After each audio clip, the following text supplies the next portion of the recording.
Much for having me, and thanks for the warm welcome. We're going to start with a 1-minute, very splashy promo reel, and then the pitching will mostly end after that point.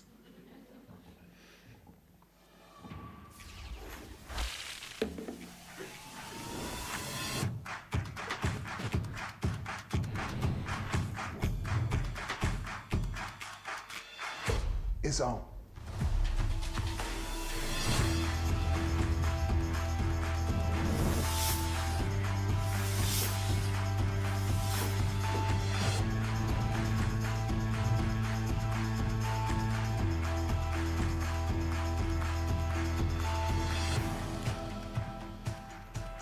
Let them know you belong. Is that gonna stop them from staring? If they stare, stare back. It's an ethically made adult sleep sack. If I get tired, I just lie down. Great. This is going to be great.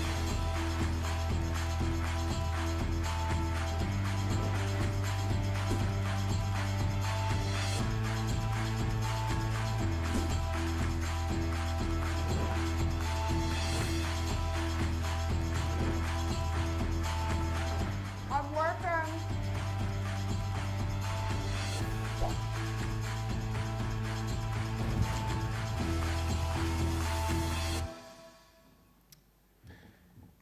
All right, perfect. So by way of a quick introduction, so my name is David Salmon. I'm the managing director of Tubi's international business. So in that wonderful way that Americans think about the world, you have the USA and everywhere else.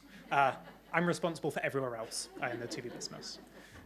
So I'll give you a really, really quick kind of run through of Tubi, but again, I'm not here to pitch you. So Tubi is kind of one of the biggest, I mean, definitely highest kind of growth streaming services over the past kind of half a decade. Originated in the US. We're now at 97 million monthly active users, and we delivered about 10 billion hours of streaming to consumers around the world in 2024. You can kind of see we've had this stratospheric growth. We were actually acquired by Fox in 2020, and we've really seen amazing tailwinds across all of the markets that we're in. We're kind of now just shy of 100 million monthly active users. We're available in 11 countries, started in the US, quickly scaled out to North America. We're also available, obviously, here in Australia, in New Zealand. We have a very new footprint in the UK, where we launched in July last year. Our model is around offering the largest premium brand-safe library in the world. For example, in Australia, we have 125,000 movies and TV episodes on our platform. It is the weird, the wonderful, the brilliant, the broad, the things you can't believe you'd like to watch but ultimately end up slipping into, to things that are undeniably brilliant. And our model is around this idea of taking global hits and combining them with local favorites to create an undeniable free experience for consumers. All right, I'm done pitching. Let's talk about some interesting global trends. So I figured it might be useful for me to kind of use the next kind of 5 or 6 minutes to really talk around just a couple of global trends that we are seeing across all of our markets, and ultimately what they mean for marketers and the way that you guys should be thinking about maybe changing buying behaviors, or even just evolving them over kind of the next few years. So the first thing we're going to be talking about is this concept of fragmentation and fandoms. So this is this kind of concept of supply fragmentation and the increasing depth of fandoms that all media channels are starting to see. And the second is the rise of nostalgia, which I'll go on to define and talk a little bit more about in a few slides' time. So fragmentation of fandoms is this concept of the fragmentation of audiences from a couple of broadcast linear channels into a ton of different channels and services, and the incredible growth of these vertical fandoms that are really only increasing. And we see this across our platform, but this is something that undeniably is just happening in media more generally. The best way to understand this is to think about the way that the internet unwinds supply constraints. Sounds really wonky and really boring, but it essentially is the way that the internet goes from physical constraints to turning everything into bits, and what that ultimately means in terms of consumer expectations around choice and personalization. Now, we can talk a little bit about the media supply chain, but actually I thought maybe it would be useful to provide an analogy that takes something that we're kind of all fairly familiar with. So if you guys can hark your minds back to the heady days of 2010, Inception has just been released at the cinema. Nobody knows what the ultimate takeaway from that film is. But you need to go out and you need to buy a set of shoes. So back in 2010, you would unhappily wander into your town center. You would potentially go to the 2 or 3 shops that sell shoes. You would stare blankly at a wall of uninspiring footwear, and you would point at the shoes you wanted and pray that they were available in your size. This is obviously a far cry from what I refer to as the 2025 copping the drop lifestyle kit. So we don't buy shoes anymore, right? We become sneakerheads. We obsessively follow Hypebeast on Instagram. We pray that that set of Reebok pumps that we have a StockX alert for ultimately come back in your size and at your right price. You obsess over carbon-plated running shoes. You look at them and you say, if Eliud Kipchoge can run a sub 2-hour marathon in this pair of shoes without training, I could probably do it in sub 3, right? You even let a podcaster convince you that you should invest in a pair of Vibram 5-finger shoes that freak everybody out on public transport. So the same thing, that same expectation of choice and that differentiated journey that users go through is also happening in media markets. It's happening slightly more slowly in each market. It really is changing. For example, in the US, we see a massive acceleration towards streaming. If you look at the Nielsen Gauge, which is released every month, you can see that streaming is undeniably now starting to dominate all TV viewership time. It's happening less in Canada. They're about 20% behind the US in terms of penetration. You then even go, for example, up into French Quebec, and they're about 15% behind there. But nonetheless, this is something that is happening, and the internet is ultimately unwinding distribution constraints to drive an expectation around choice. We're shifting from a world where there were limited linear channels, right? There were 4 or 5 channels. You flick through them. If you couldn't find something you wanted to watch, you probably just sat there anyway, passively engaging. All programming was considered to be time-bound. You had to watch something when it was on, when a programmer determined that it was the right time for it to be shown. And there was this inevitable focus on what we refer to as median viewers, which is if you only actually have 5 options for things to watch, right? What is on the live edge of every broadcast channel? You want to make sure as a programmer and as a curator of one of the broadcast services that every single thing that you put on appeals to as many people as possible. You might think, well, obviously that's very obvious, but things fundamentally change when you shift to a world with unlimited shelf space, an expectation of total choice. The abundance of media is always at your fingertips. Everything has shifted pretty much to on-demand outside of news and sports, and there is this concept of totally unique personalization. You know, you open up my YouTube homepage, you're going to see a totally distinct experience from any other person in this audience.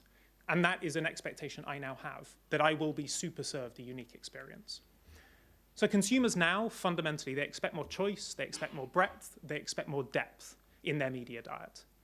And they want to be able to jump into these never-ending rabbit holes of content they love. They want to obsess over single, deep, uncompromising fandoms. I will kind of illustrate this in the massive interest, not only we see, but I think in general, the kind of a lot of global consumers see in murder mysteries and true crime. I think everybody, slightly worryingly, has someone in their life who is absolutely obsessed with this genre. And when I say worryingly, I don't know what the outcome of this passion is going to be. These are people who, they are waiting for every new episode of Serial to come out.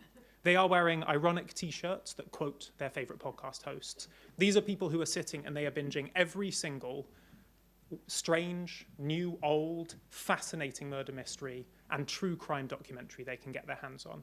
And this level of depth, this level of obsession, this level of fandom, this is something that is uniquely delivered by the personalization that the internet allows for.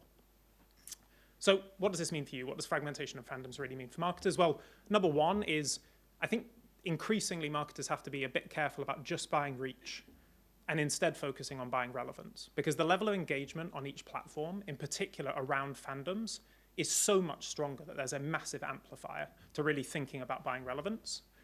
The second is, look, consumers are going to watch what they want when they want. So you need to be very careful about fighting dispersion. What I mean by that is we still get a lot of campaigns that come in that are tied, for example, to sponsorship activations with extremely short time windows.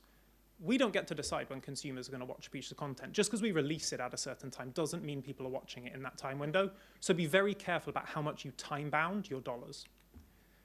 And finally, and I think most importantly, I think dismissing niche is dismissing emotional intensity. Tubi throughout its history has kind of been accused of being a bit of a bargain bin of various odds and sods. And increasingly, our content offering has got more and more premium. But nonetheless, we've always focused on the idea that, yes, it's niche, but ultimately, the internet is the champion of niche. And when you roll up enough of these fandoms and these passion audiences, you end up with something that is really credible and really powerful. And the second theme that we're going to talk about is the rise of nostalgia, which is this concept that consumers are discovering and rewatching older content at an unprecedented rate. So there are probably two buckets of behaviors that we're seeing. One in particular is older consumers who are choosing to go back and watch box sets that previously maybe they didn't have on VHS or DVD, but really binging into things they saw in the 90s, the 2000s that they really feel an attachment to. And then the other side of this is, younger millennials, Gen Z audiences who are really attaching themselves to older programming. So, you only have to kind of look at Gen Z's obsession with Friends. You only have to look at the way that Billie Eilish talks about how much she watches and rewatches The Office to see the way that a new generation is attaching themselves to evergreen content. So Digital Eye they're based in Bristol in the UK, and they do this amazing they release this every 6 months where they show global streaming platforms by hours watched. They do a top 10 list of TV shows. They take a great cross-section of, it's pretty much all the kind of Western countries. They take a great cross-section of all of the major streaming platforms. And this is the top 10 list. Now, you might be looking at that list and saying, hold on a second. Well, the moment I add the dates of when the first episode of these TV series was ultimately created and released, you can see that actually there is only one title on that list which is under 10 years old, which is The Resident, which started in 2018, which has been a kind of one of those amazing kind of new discovery smash hits as it's shifted onto Netflix. 6 of the top 10 are 20 years old or more, which is kind of staggering when you think about thematically how much the world has changed, but how much consumption is kind of staying the same. And Friends, and this can make everybody feel quite old in the audience, is more than 30 years old, which means Friends is older than some of the people in this room. Keep your hands down. We're not asking for a show of hands. So there was a previous paradigm in media consumption, which is that recency was one of the most important factors in determining the value of content. I think increasingly you have to look at the data and say, is that honestly still true? Should I be focusing all of my media dollars on what is new, or should I actually be looking for where the attention is moving to? And it is undeniable when you look at the data that there is a lot of this evergreen consumption that is driving the top 10 list of how people globally are spending their time. There is also probably an interesting parallel that you can draw between the fact that video consumption, in particular over the past 5 years, has started to look a little bit more like music consumption. Music consumption's always been traditionally evergreen. You've never looked at a music catalog and said, oh, well, they've got the entire discography of the Beatles. This is an incredibly crusty, low-value, old-fashioned content catalog. No, you look at this and you say, these are classics that defined a particular genre, that defined an era. And I think increasingly when you look at the metrics, you can see that the same thing is starting to happen in video.